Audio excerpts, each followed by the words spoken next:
The following is intended only for mature audiences.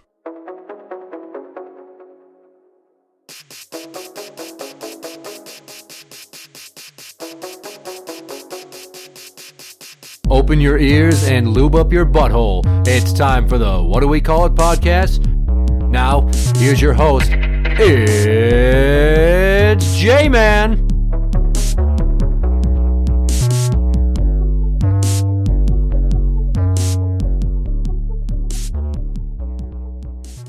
Welcome to the What Do We Call It podcast. I'm Jmann. This is Steiny. How you fellas doing? I have talked about this in the past.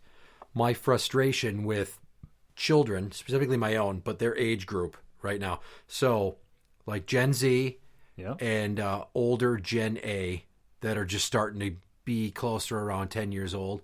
Okay. They share more on social media with people that they might not even know than they share with their own parents. Why is that? I don't know, because maybe they don't have to be told that they're thinking incorrectly or taking things the wrong way or face that their feelings might not be valid, because I say this a lot, not all feelings are valid. Many people think that their feelings are the absolute truth, but that's your opinion. Mm-hmm. The facts are the facts. Your opinion is not facts. Right. Your opinion may influence your perception of the facts. I was just going to say that, yeah. But that doesn't mean that you're always right, and if somebody disagrees with you, they're not abusing you. They're definitely not gaslighting you for saying, I disagree. And being told that you're wrong or that you're taking things the wrong way is not in any way somebody dismissing your feelings as much as they're counterpointing what you're telling them. Very true, actually. I've had this discussion similarly with others, and where does it become point, counterpoint, and dismissive? Where's that line? Men are more logical, women are more emotional, so that's why... But that's not all genders follow those same rules, too. Yeah. I mean, we could just talk about personality types. There are some that are... more sensitive and more prone to feeling triggered. Yeah. I guess you could say. That's part of it. The other part of this is just like, obviously, too many people in general are screen addicts, and they're so much delved into social media, and they treat it like it's reality, and it's fucking not, because most of the shit that people do and say on social media, they wouldn't fucking do and say in person because of social norms and not wanting to suffer the consequences of it. That's why it's nice that they can hide behind the screen name. Right. I'm not advocating physical violence at all by saying this, but it was different back in the day when you would have to say something to somebody's face and worry about getting a fist in your face for it, right? You know what I mean? Like, I feel like people are emboldened because of the distance, and obviously not just me feeling that. That's been proven with a lot of the online toxicity. It's interesting. I might be a tough one to talk to about this because I wasn't even on Facebook a lot when it first started becoming popular, right? I'm not a big social media person. And even in my time, I've seen different platforms kind of come and go, MySpace to, Facebook to, Instagram to Snapchat, all these other things. And there just seems to be so many options now. As a parent, how do you even keep track of it? How would you even monitor all of it? What we were just saying about, you have to say something to somebody's face. Another way that somebody would hear the shit you're talking is somebody else be like, oh, so-and-so said this. Oh, through the grapevine. Yes. Right. But that was all unsubstantiated and hearsay. Mm-hmm. Now, conversely, with social media, now you have screenshots, you have the, quote, receipts to prove what was said, and then, it's just fucking bizarre that it's such a segment of our lives. Now, with all of the various social media platforms, like I have Facebook, I use Twitter, which is now known as X, to promote the shows and to just basically like interact with wrestling news and various people and shit like that. Everybody will use it for different outlets and different reasons, right? A lot of people do use it for the connectivity. But I don't use it to like communicate with people. I don't message people through Twitter. You're not sharing more than you should share with unknown people out there? No, because I'm a fucking adult who's in his 40s and I fucking know better.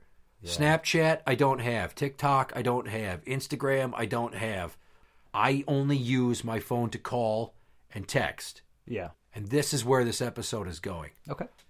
With everybody so enamored with their smartphones and the fact that everybody seems too fucking stupid to realize that they just keep changing enough about this model this year and the next year to get you to keep buying new devices.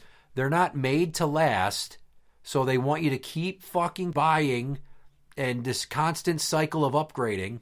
Well, look at what Apple was doing a few years back. They got busted many years ago, slowing down their networks for their old phones. So yeah, the iPhone 7. Yep. With their iOS updates and shit. I mean, if that wasn't the top of sleaze, I don't know what is. Yeah. And everybody's fucking obsession with social media, and like the big word that gets thrown around is toxicity. And it's not hyperbole where so many people call things toxic these days but don't understand what toxicity really is. I mean, the fucking social media is full of toxicity. Like negativity for the sake of negativity, and beyond that negativity, people saying things that are just abhorrent to each other. And it perpetuates stereotypes and social divide. It's fucking flabbergasting how much people's personalities have changed to be more socially anxious as they're more connected. So what you've got is zombies staring at screens, getting new devices all the time, which then you can only, air quotes, recycle those so much. Oh, sure. Yeah. So all this fucking tech waste. And Ryan Reynolds owns or used to own Mint Mobile. Yep. I think he sold most of his stake. That's what I've heard, but I've still seen a couple commercials with him from time to time. He's involved as a spokesman still, and I think he's still a stockholder and on the board. And here's why he's the person that I feel is the key to my plan here. And that's, if you go back before 2010, when smartphones really became the norm, people all had flip phones or slider phones and shit like that. Your favorite era. We didn't have computers in our pockets to be on social media, to doom scroll constantly. Oh, yeah. And sure, you didn't have video conferencing and shit like that, or you didn't have the apps for listening to music, but everybody was much more sane. The country and the world in general was much less divided. And here's a big one. Those old flip phones and devices were fucking tanks. Some of them were. Some were. Not all were equal. I Some of them never had a shitty backward. one. Yeah. Never did I have a shitty one. And I had mostly Nokias and Motorola's. Okay. So with Ryan Reynolds having the influence that he has, I think that he needs to partner with some tech company, possibly one that has lost market share. So going back to Nokia, going back to Motorola, partner with one of the former flip phone giants to make new models that are made to last, that are geared towards kids, to get them off of smartphones and to get young adults off of smartphones, just to feature phones is what flip phones are called, or low tech or dumb phones, feature phones. And that will cause people to withdraw from this addiction to constant online connectivity, which then makes everybody healthier in the sense that our brains are overstimulated, which means our emotions are all out of whack because of all the negativity and the constant attention-seeking shit that goes on there. Well, all the hyperbolic news articles, headlines, the inflammation about anything political on either side nowadays. Yeah. Yep. Yeah, so you've got somebody that's a trusted... I mean, this guy must poll at like 90% approval, I bet you. He's like the Wayne Brady of, for everybody else, I guess. Yeah, I don't know anybody that dislikes Ryan Reynolds. Just in general as a person, you might not like all of his movies, but he's got something that he's been in that you like. And whether that's like all the way back to Van Wilder, right, or when he was in Waiting, or when he was in Smokin' Aces, or any of like the romantic comedies he's done. He's done a few dramatic roles. He's done some superhero films. Right. He's Deadpool. Wasn't he also the Green Lantern? Unfortunately. Yeah, long ago. Yeah. So he is well-liked. He's well-respected and regarded. So he could be somebody that could partner with his vast fortune to develop the tech to sway us back to feature phones, to get us away from all the poison that are smartphones and pocket computers and constant connectivity. And then if you have that, then the kids just have phones that are used for phones. And they'll have to learn to talk without video. They can text instead of chatting on these apps, which my kids couldn't even tell you what half their fucking friends' phone numbers are because they don't have them. They only have their screen name and apps. You got to be kidding me. Really? Okay. Yes. Yeah, that's a thing now. Sure, yeah. Why would you need a phone number, right? Which makes no sense because it's like, well, if I lose my phone and then I'm not going to have my sign-in for my app and I'm not going to have my account with all my friends, I'm like, yep. What the fuck are you talking about? Computer. You can just go to the computer and do everything there and still stay connected. That's interesting because with these smartphones now, like my old ones, my previous ones that I didn't have them buy back, I could just use it on Wi-Fi. So I could, without a phone number, I could still use all those messaging apps, or I could use all those things if I wanted to, right? Because it's still a Wi-Fi computer almost in a way, a tablet in a way at that point. You don't need a phone number technically. You don't have to have service to it in order to still use it on the internet. So I'm sure there's a lot of people that are like that too. I like your idea, and he's a great spokesman. I just wonder, it's kind of that argument, the genie out of the bottle right now. Pandora's box has been opened, right? You may have parents that buy these things for their kids or recognize it for their own kids, but then when you have the parents not even setting the good example, what are the kids going to do? Therein lies the hook of Ryan Reynolds. He's an excellent salesman because he's trustworthy, and more importantly, he's charming. He disarms you with his soft smile and chipper demeanor, and never once have I heard that he's an asshole, that he sexually assaulted anybody, that he beat anybody, that he's got ancient tweets that relate towards homophobic or transphobic or fucking white supremacy type shit. Sounds like he married an awesome woman in Blake Lively. Yeah. I mean, the guy literally is crushing it in every aspect of his life, both personal and professional, especially as a father and a husband. So if you're going to try to convince a population that's addicted to having all of that access and say, look at what it's done to us, and then other people that believe that too, you create a groundswell of support, because there is a movement right now in a lot of Gen Zers I've read that are going for feature phones because they're like, I just need to unplug. Good. Absolutely. And not just these retreats to get away in darkness for 3 days, like Rogers and all that kind of stuff. Do you think the problem that Ryan Reynolds is Canadian is going to be an issue? I don't see why. Hey, fuck you, buddy. I mean, what major world wars have they started? Well, Americans are strangely, misguidedly patriotic right now. You know what I mean? Yeah, I hear that. Here's another aspect of this that I think really bears mention. We used to be a nation of people that either acted or observed. Now we are a nation of people that observe. And what I mean by that is someone's getting hurt, someone's being robbed, there's a crime being committed, there's a car accident fall out in front of you, there's all this terrible shit. And instead of trying to step in and render assistance or call 911 or do anything, or even just stand there like, oh my God, the instinct now is pull out the phone, fucking videotape it. The cops pull you over, people videotape it. You're going anywhere at any time for anything. There is so much fucking video on the internet of the most inane and stupid fucking interactions between human beings that lead to violence and division in the population when you fall on either side of a line of do you support or do you not support what you're seeing. That if we were to get people away from that, like this is that Orwellian fucking police state where there's cameras everywhere, right? But especially in people's pockets, because when you go to a concert, what do you see? Do you see people holding up lighters? No. What do you see? Phones with flashlights. Yeah, it's crazy. And so many people who experience the concert by just recording it on their phone or their device. And it is interesting. It's like, why are you even there? Couldn't you watch the same video from somebody else who was there and recorded it? Couldn't you get the same experience? Like, you're watching it through your phone instead of actually encompassing the full experience, right? You know, just stuff like that. I get so mad when I go to shows and I see young people put their phone up, and I will say shit like, why don't you just watch? Because what are you going to do with it? You're going to put it on your social media so other people will give you a like, which is like a rat hitting the feeder bar to get a pill in a fucking science lab. No. This is just addiction to constant stimulation. Yeah, it is interesting that I saw a commercial recently here. It was I believe a Starbucks commercial, and it was for the holidays, right? And I think it was about for the pumpkin spice latte or some caramel spice thing, right? And they show somebody going into one of their Starbucks restaurants, right? And there's all these people sitting down. There's not hardly any place to sit. This woman has all of her bags. She's got a coffee in one hand, doesn't know what to do, and one woman looks up, notices her plight, and offers the spot across from her. Yeah. And during this commercial, everybody is socially interacting with each other. Nobody's on their phones. There might be one guy who has a laptop open, but he's not really on it. He's talking with the other people. And I'm thinking in my head, what year is this? Right. This was just a couple weeks ago.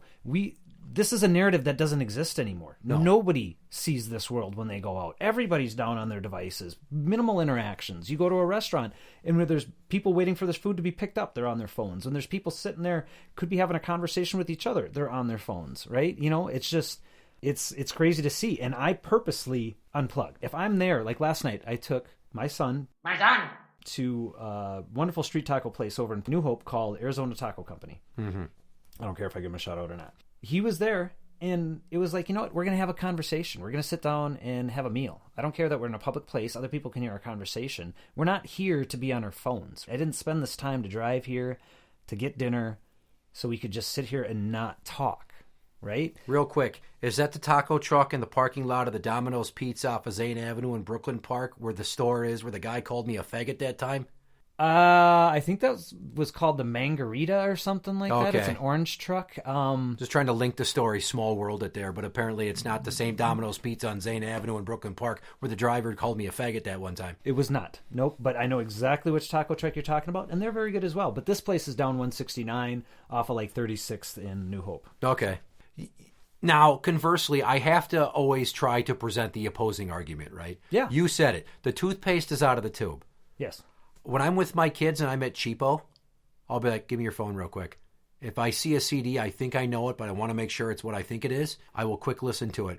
Oh, yeah. Like samples, right? You can do that, or you can get tickets for an event when you're sitting there. Yep. Down in the Valley, or not Down in the Valley, Electric Fetus used to be good for that. They used to have some CDs that you could listen to. Down in the Valley had listening stations too. Fuck, even Hot Topic had that shit. Yeah. Oh, yeah. And now it's like, man, I have that connectivity and it's handy. And if I want to check the news when I'm out in public, if I want to check weather conditions or traffic conditions, yeah. But I just think of I never used to have to worry about that because I'd fly by the seat of my pants. You'd show up to the movie theater X amount of minutes before it starts, and you'd walk up, you'd buy a ticket, you'd go in the theater and hope to find the seat you want. Yeah. And maybe you got it, maybe you didn't. And now everything is not just pre-pick your seat at the counter. You pre-pick your seat when you buy the tickets online with your fucking phone before you even get there, sometimes even days in advance. It's one thing if you walk into a theater 20 years ago and you're like, fuck, somebody took the seat I wanted. Right. There's nothing in the middle. Yeah. But now you walk in and you've pre-selected your seating and some motherfucker's in your chair and you're like, god damn it. Do I fucking say something or do I go get the teenage nerd that works here to fucking ask them to please move, sir? Like fucking unnecessary amounts of conflict. I just think it's interesting it's to bring stupid. that up, though. It frustrates you now that somebody's in your spot. It's one thing before when it was all general admission. Just pick your own spot, rub elbows with the guy next to you, right? Now, if you go in there and somebody's in your spot, you're like, what the hell? Right? How does somebody not know how this works, right? You know? Because they don't care. There's people that are inconsiderate. Oh, yeah. You have a sense of entitlement now because you're used to this technology or this convenience. And you walk in there like, this fuck bullshit.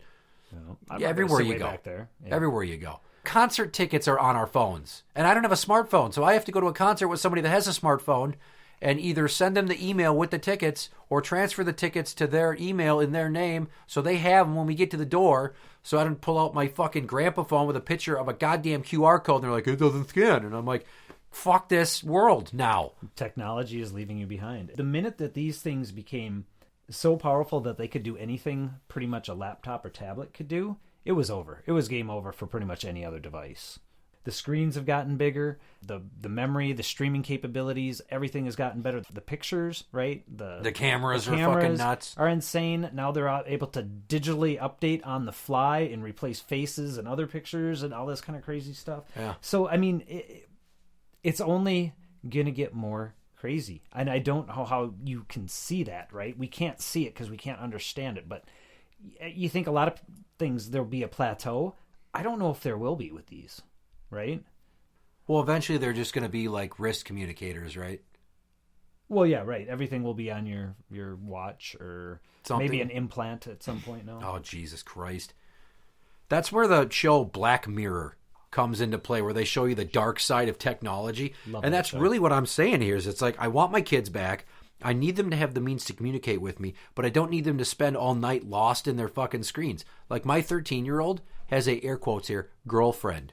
Her girlfriend lives in the UK, and they met through a fucking app chat room where people would go in and author fucking fiction. And I've heard this person's voice, and it sounds like a kid, and they've apparently video called, and my 10-year-old can confirm all this, that it's a kid, but I still tell her, I'm like, these are the seeds that are planted before somebody gets fucking human trafficked.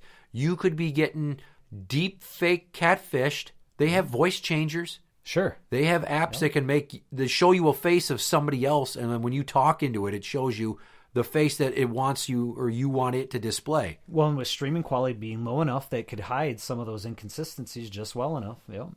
You and I are cynical, though. We grew up in an age that was cynical, right? You know, growing up in the 80s and 90s, it was that innocence was kind of ending. You know, there was so much the latchkey kids anymore, and being able to go home after school to an unoccupied home.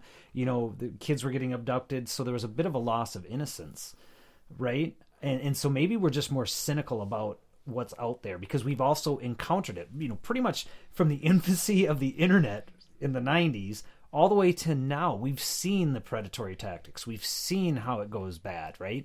Gen A doesn't have any concept of that. And that's the problem with each generation, is we don't have a clue about the past, the lessons that were learned by the previous generations. That's why we have all this shit about history repeating itself. That's why we are going through this state where people go, we've never lived in a country, we've never lived in a world like this. Well, you're right.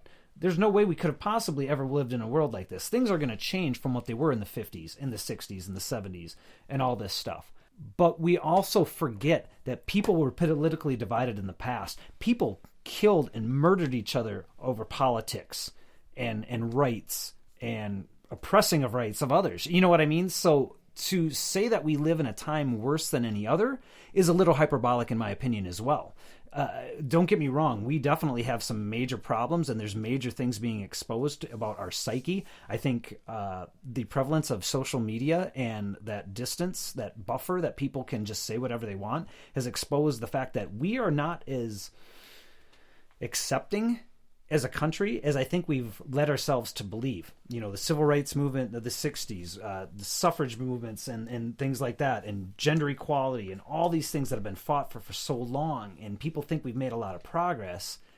There's been a rubber band effect too, and I think that's finally what's been seen, is those voices that normally would have been quiet on the fringe now have a megaphone. And if they say stuff that makes enough sense, you're unfortunately going to sway somebody who doesn't have the critical thinking skills to really think objectively about some of these things. And they're going to be easily swayed. They're going to be easily bought into these things, right? They're going to be easily targeted for the device usage, this constant feed loop, right? This constant need for, what do you call it? Entertainment and stimulation. Entertainment, stimulation, but the other thing, not validation, right? Yeah. That's the big one. That's the big one, right? Because we all want to feel like we matter. We all want to feel like we're important, right? And so many people used to find that the natural way by going out and finding a significant other by being sexually repressed, because you had to go out and do the hard work. You had to talk to the other person. You had to make a connection one-on-one, right? Now you have all these people that are incels or, you know, involuntarily celibate, and they're angry about it. It's like, that was most of us growing up. We were all involuntarily celibate until somebody finally allowed us to not be, right? And I didn't ever feel like going and shooting up anybody. Right. You know, that's the difference, right? There was a different way of handling it then. And maybe we're amplifying the negatives, but the fact that there are people that are creating this negative side of things, you know, these groups that use violence and hate as their answer or to lash out, you know, that's the scary part, is how do we bring them back into the fold? And I don't know how you do it. I don't know how we become more connected at this point. I don't know how you, as people together barriers. Connected, you Right. mean? Yes. Because we're already overly connected on devices, but yet We're not really emotionally connected. disconnected. Yes. Right. So there's that dichotomy there. The wrong kind of connection, we'll say. Well, the problem is that Apple was allowed to become too powerful and addicted to profits and growth for the sake of growth. So they're not going to like slow down and get in on this unless you can get them to believe that, well, hey, we could sell phones for $100 instead of $800. Because here's the thing. There's no like market leader in flip phones right now. So if Not you since create 20 years ago. a simple device that has a strong interface. I would base it off of the iOS of the LG Revere 3, my favorite flip phone of all time. You're biased, okay. Right? And then you get them to manufacture and sell at a reasonable cost that is a fraction of what a smartphone is, and people are like, oh, fuck, I can afford this. And then that's how you get people. The affordability... Well, then the plan would be affordable too, I'm assuming, because you wouldn't be using up very much data. Data's just become a premium now. You don't fucking need 5G for that shit. You can stay on the 4G. Fuck, we could have stayed with 3G if they would have really put this plan into action 10 years ago before the levee broke and the dam flooded the world with information and hate. I just can't stress enough that when my daughter is on some fucking social media app that her mom monitors sometimes, and she's making statements like she's on her last ounce of light, or I just learned this phrase a week and a half ago, I'll make the sky pretty for you. That's like basically lying to them to... No, it's secret code double speak for self-injurious mindset. Like, oh, if I kill myself, I'll be an angel or I'll be a star for you. Shit like that. Oh, wow, that's a bit of a leap. Okay, I can see the connection, but okay. Yeah. Wow.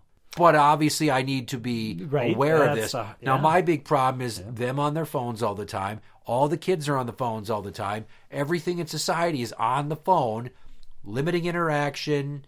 You carry way too much information on your phone. Somebody could fucking airdrop information onto it or airdrop information off of it. It's just like you either had a wallet and it was on you or somebody picked your pocket. You had a purse and it was over your shoulder slung or somebody snatched that shit. Your entire life was not in a fucking device the size of an old TI-85 graphing calculator. What? That's some people's entire life because that's how they make their money with their stupid influencer jobs and shit. There's a job out there where you just talk into a camera and try to sway people to believe what you believe and give you likes, and you make money off of the ads for that shit. That's a job that so many people have or claim to have or strive to have or dream about having. Number one fan Tim's youngest son, who's, I want to say he's like 16 now maybe. That kid wanted to be a YouTuber when he grew up. Ugh. It's fucking sick. It's sick, and I'm so tired of all the phones, and driving in the car, and my kids aren't paying attention because they're listening to music or staring at a screen. And it's like, you know, I've almost ran off the road 6 times in 10 minutes because I keep looking at cool stuff as it's going by. And maybe that's because I have like ADD that's undiagnosed. But still, look at the world you're fucking missing. I taught them years ago, cover or brace. These are code words. We're about to be hit. Okay. Cover is get down in the fucking like tornado position, cover your head.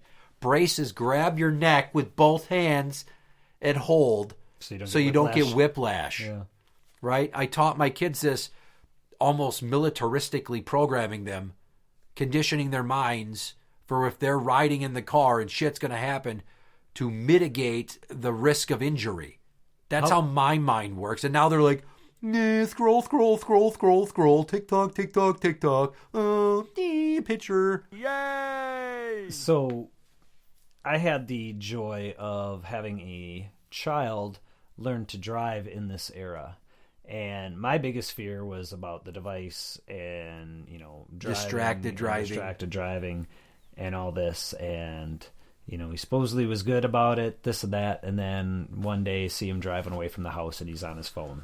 Or he's coming into the house and he's doing something on his phone. And it's like, no. Because that's going to kill somebody.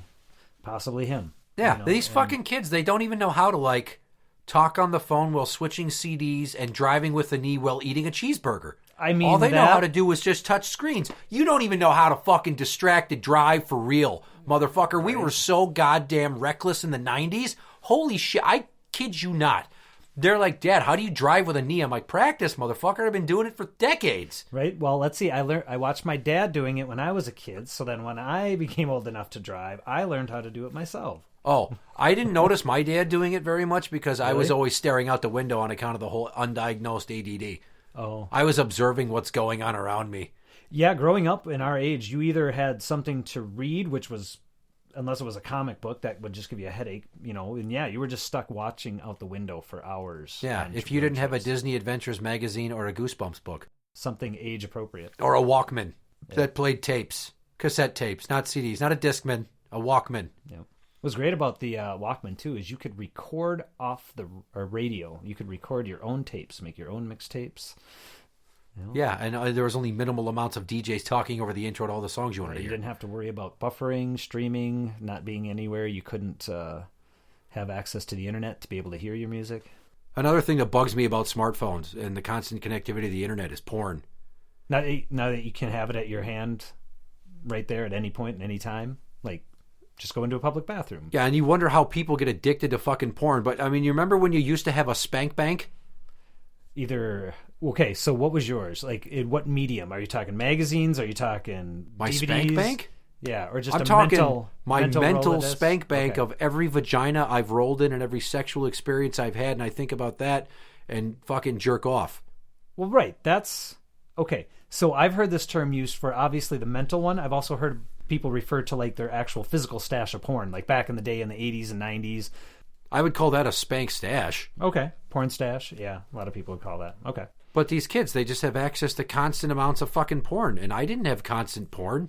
Actually, that was what was really intriguing about it, right? That's why it was such a big deal if you were to see something, you know, as a kid, where nowadays I think you're more sheltered if you don't. Literally every type of fucked up thing you want to see people doing to each other's holes and dicks, you can find, and it's on a screen in your pocket with constant connectivity that you can take a break from work, go to the bathroom and take a shit and give yourself a tuggy into a fucking fistful of toilet paper while you prop your phone up and watch Mia Khalifa take a big black cock in the ass or Asa Akira fucking gulp some dude's load.